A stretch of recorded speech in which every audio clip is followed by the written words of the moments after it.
Tom is he was also a speaker at last year's festival. Sorry, a little notice before I introduce Tom. The Summerland Olive people, Alan, he said they're going to have some of their Summerland olive preparations at the Backyarders stall at the market here next week if you want to try out what he's producing. So back to Tom. I found last year, even with all the information from the festival, and as you can see it's pretty information rich, his was the most valuable. I had the most value to me from his talk. And I found he has a really unique approach to the art of fermenting and food preparation. And he's been trying some really interesting ferments recently.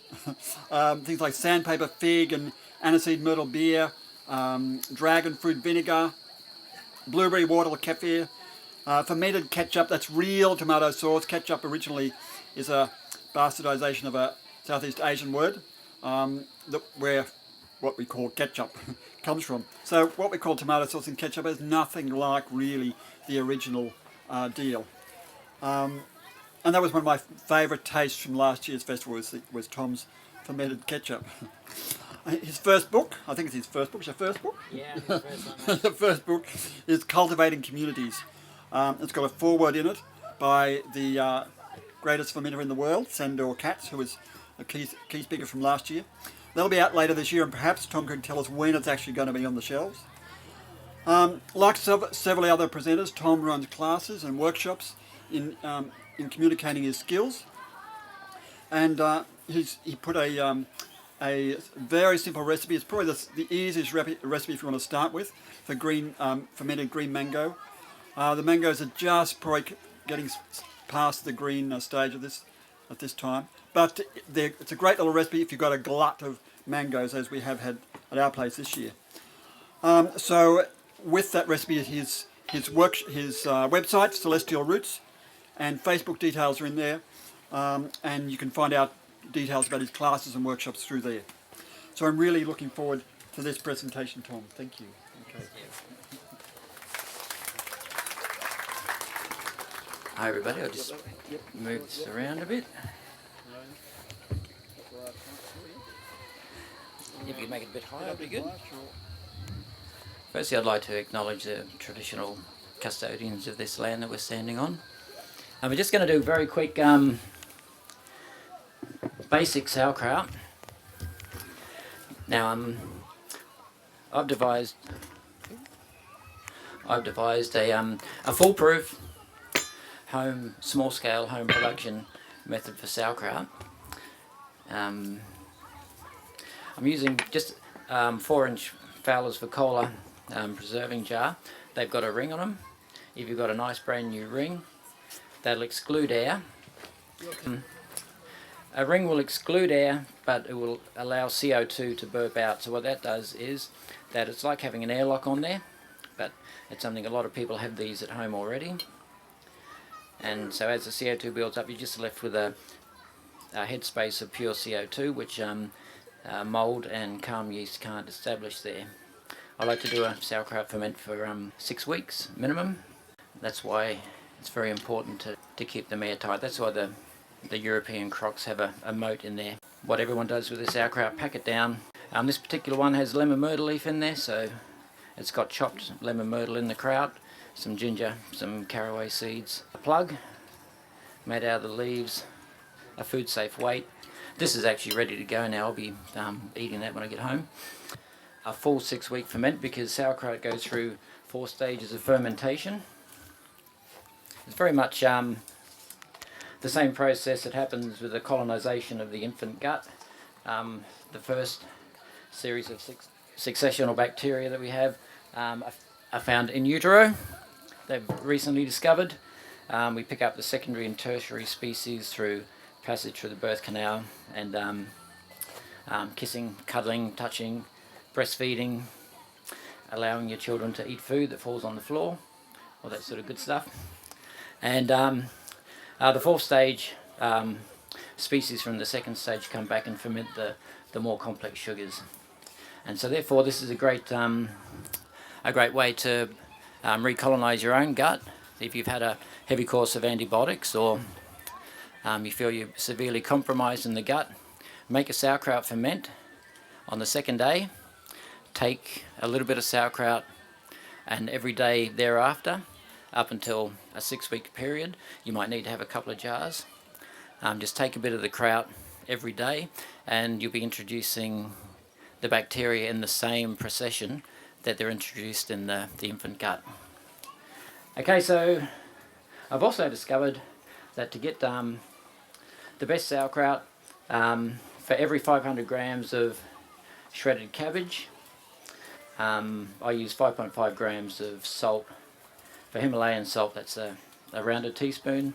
If anyone's Russian, I have to use table salt, that's a level teaspoon, but I wouldn't advise that. Organic materials only for fermentation. The organisms for the ferment are on the vegetables. Any chemicals are going to disrupt that natural process. So I'm just going to whack a bit of salt on there. I need one of those Madonna ear mics.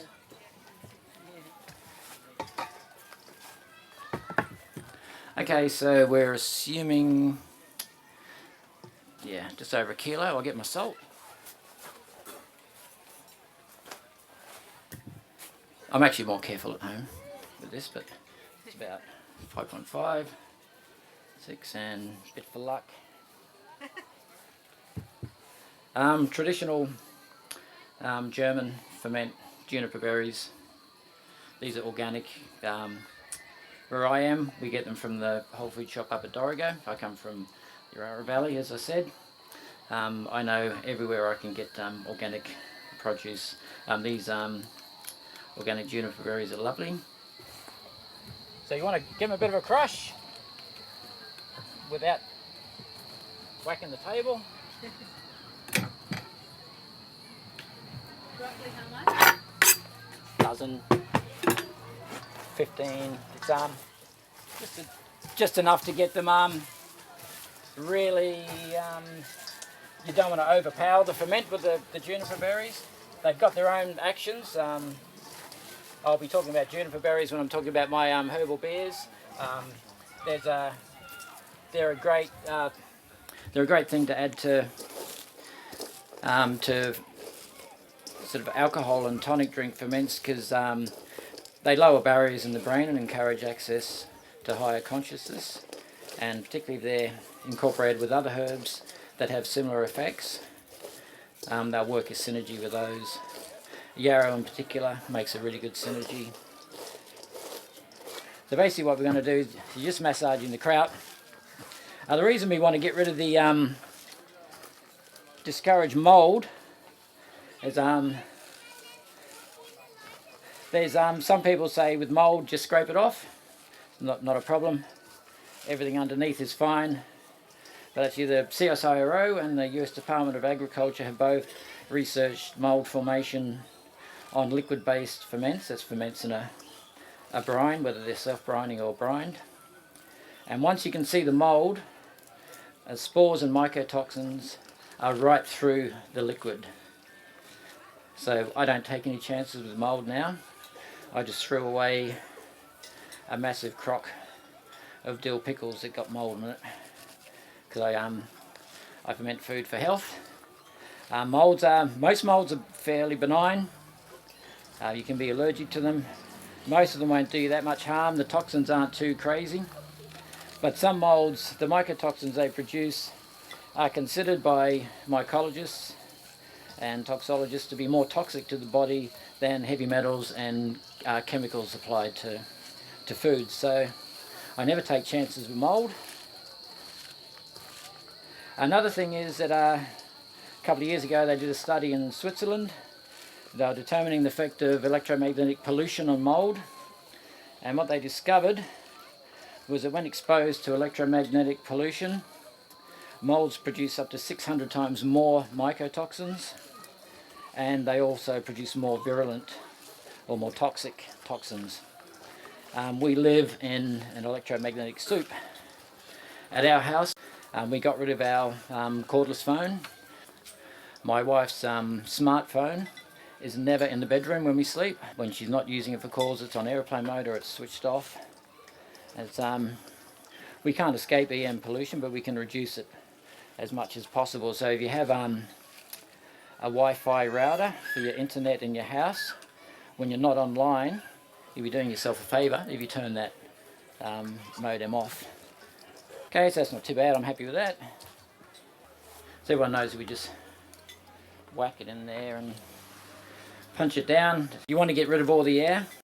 Normally I'll get myself into a meditative space.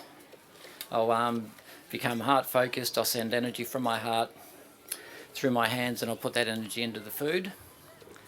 And every time I'm making a fermented beverage, or every time I'm cooking a meal for my family, in fact I try to do it whenever I'm doing anything, but you know, sometimes we get distracted. But food preparation is one great opportunity to put that love, energy into the food. In a fermentation context, it's also putting a great energy in, which can only help the ferment run its course without becoming prone to mold, calm yeast.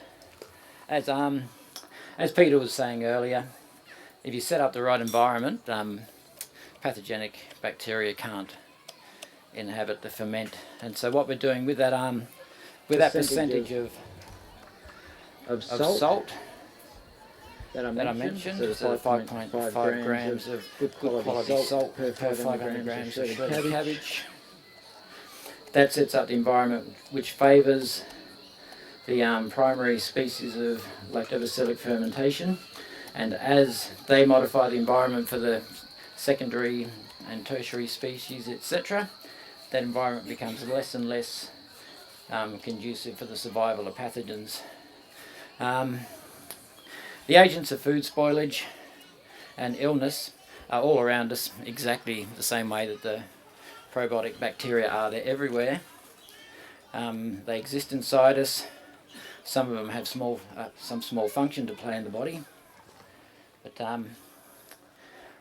as long as we have a good balance in the gut, they just can't get a foothold. Okay, so just finishing up the sauerkraut. See, this just pushed as hard as I can. If I was doing this at home, I would have washed my hands first, obviously. I did it earlier, but I've touched things since then. But as I mentioned, I'm setting up the environment, so even if anything nasty has come in, it's not going to last very long. It's going to be outcompeted by the probiotic bacteria. A lot of probiotic bacteria actively kill pathogenic bacteria and yeast. Okay, I could push that down more. That's fine. That'll I didn't massage it enough, but you can see there's plenty of liquid in there, and that's good to go. I'll deal with the rest of the cabbage later. Now I'm just going to grab a few things to put on the table. You just bear with me.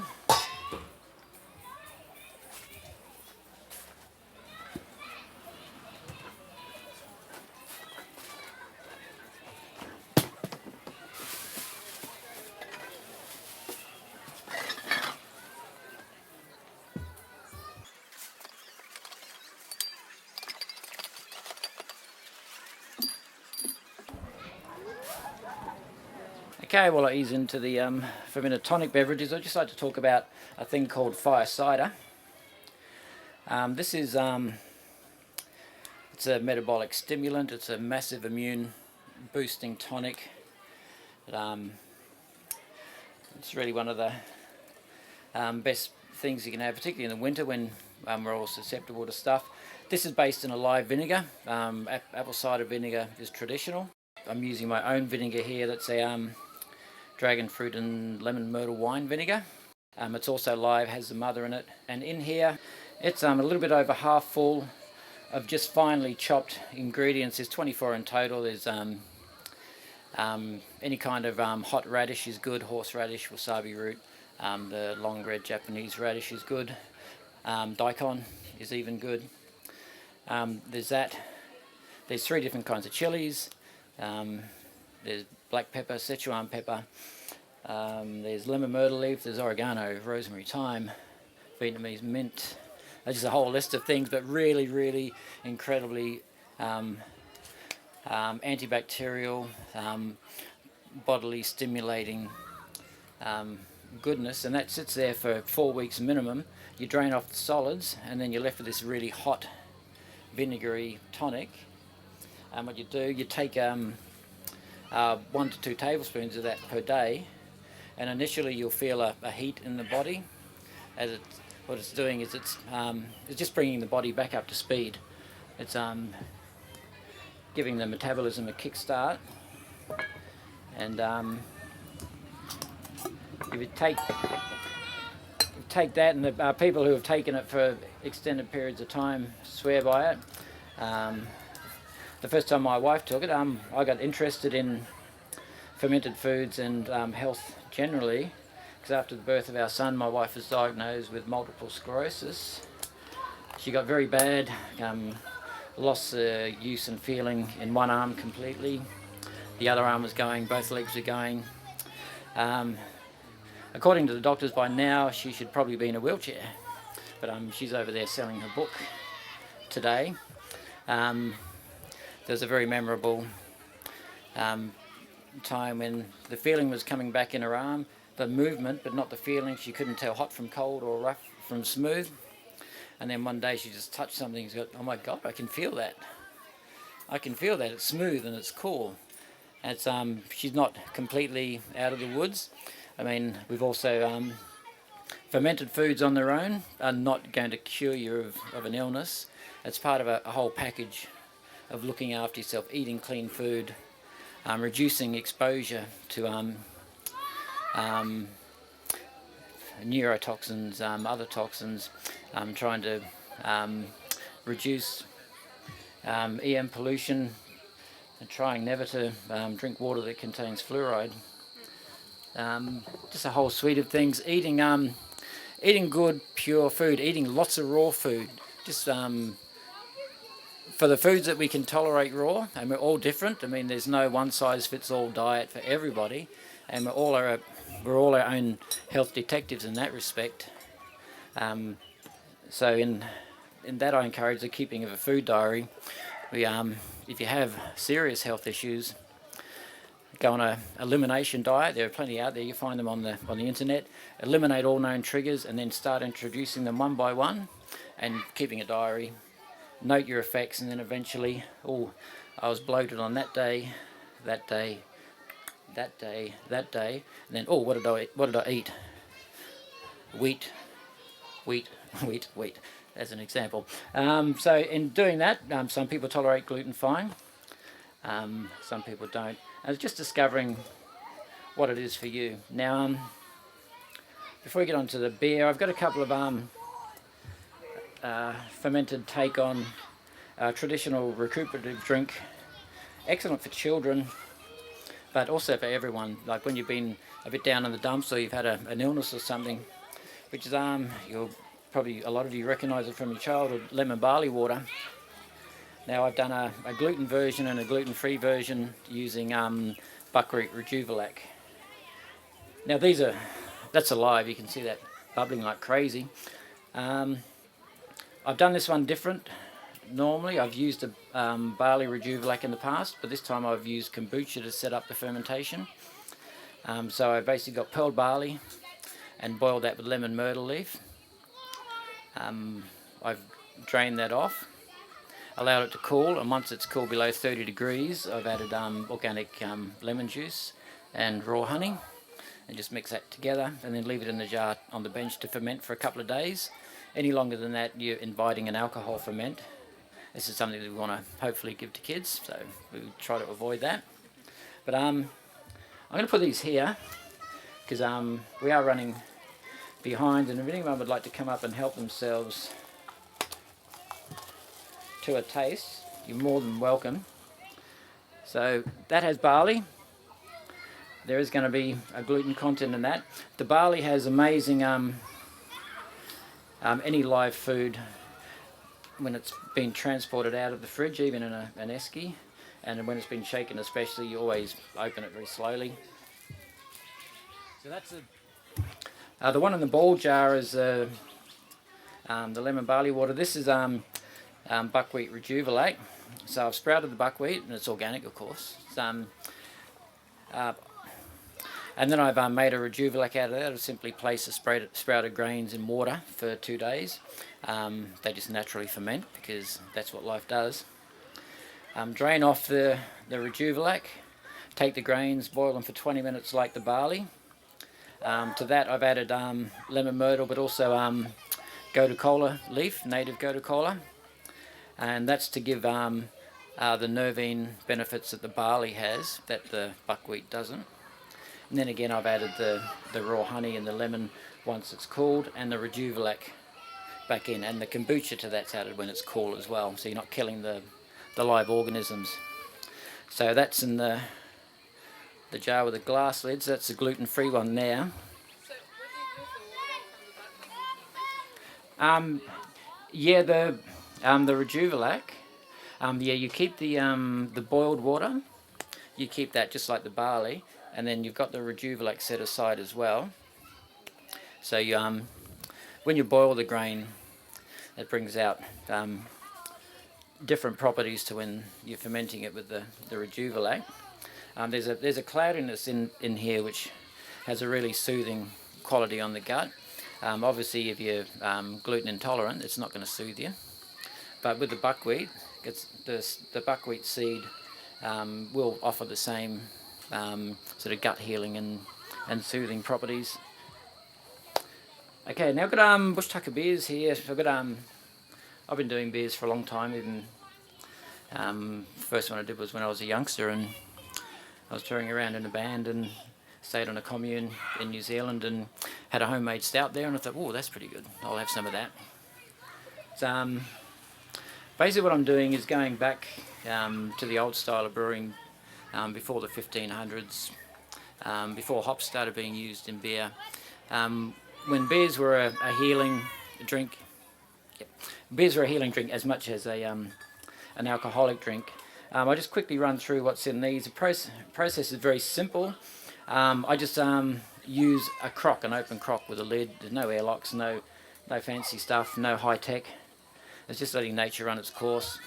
They're bottled, they're capped. The bottles need to be clean, that's the only one thing. But I've got two here for you to taste. The first one is a combination of European and indigenous ingredients. There's licorice, yarrow, juniper berry, caraway seed, elderberry, and there's also native sarsaparilla roots, sandpaper fig, and aniseed myrtle leaf. The next one, the principal components are sandpaper fig and native sarsaparilla root. There's also ryeberry, aniseed myrtle leaf, and native ginger root in there. So these beers, they don't have hops. They're not soporific. Hops are very soporific. It puts a dampener on consciousness, and when you drink a hop-based beer, you have very little chance of accessing higher consciousness. If you drink a full herbal beer, particularly if you get to know what your herbs do and how to add them together and the synergies between all the different herbs, you can create beers for accessing different parts of consciousness, higher consciousness, dream promotion, the promotion of love. A lot of them, the bush tucker beers particularly, I've noticed a very strong chakra activation because I wildcraft them from the bush around my home. I'm very in tune with the energetics of my own body, and I'll include things of this in my book, but I've noticed the native sarsaparilla root and the aniseed myrtle leaf, if they're the two major ingredients, foster this really amazing root chakra, heart chakra connection. So there's a real feeling of love and connection to the earth, which I think is in fairly short supply in the world at the moment, but it's increasing, thankfully. Okay, that's it. Time's beaten us while the next person's coming up. Certainly, question and answers.